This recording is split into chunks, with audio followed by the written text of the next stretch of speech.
Something very interesting is happening in the world of PlayStation emulation.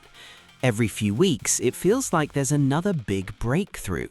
And honestly, the progress is happening much faster than many people expected. A PlayStation 5 emulator that was once only able to load basic files is now starting to boot real games.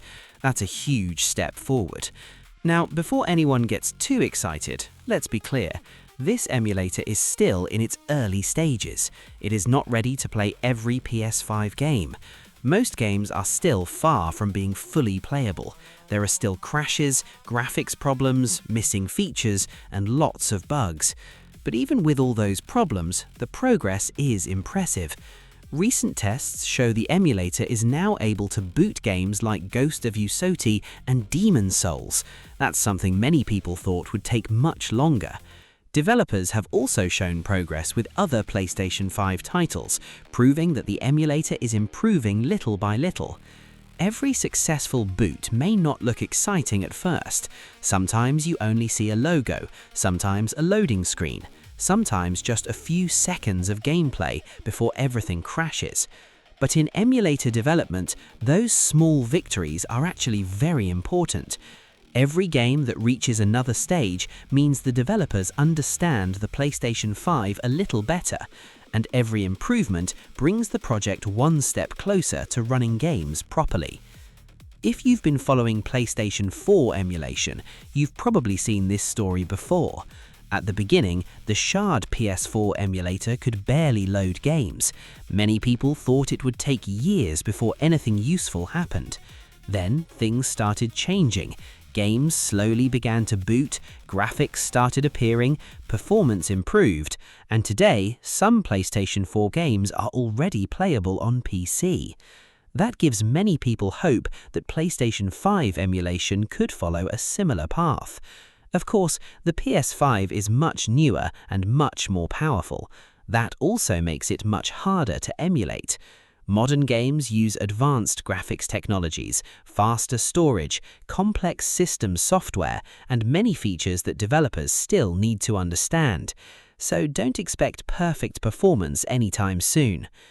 Another question many people are asking is, will Sony try to stop these emulator projects? The answer isn't always simple. Emulators themselves are generally legal in many places if they are built without copying Sony's original source code.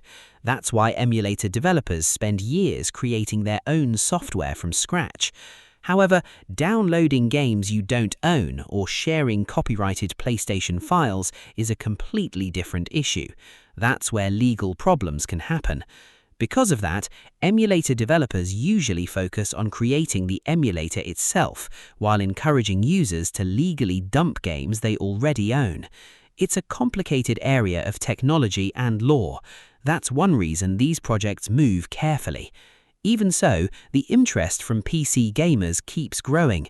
Many players would love the chance to experience PlayStation exclusives on powerful PC gaming PCs, especially games that may never receive an official PC version.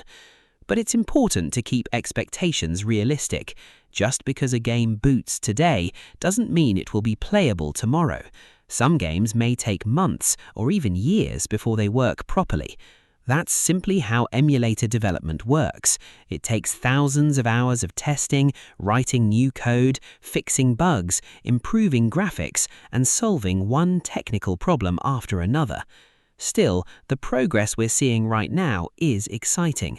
The fact that more PlayStation 5 games are beginning to boot shows that the emulator is moving in the right direction. No one knows exactly how long it will take before we see full-speed PS5 emulation. It could be a long journey. But if history has taught us anything, it's that today's loading screen could become tomorrow's fully playable game. And that's exactly why so many people are watching this project so closely. The old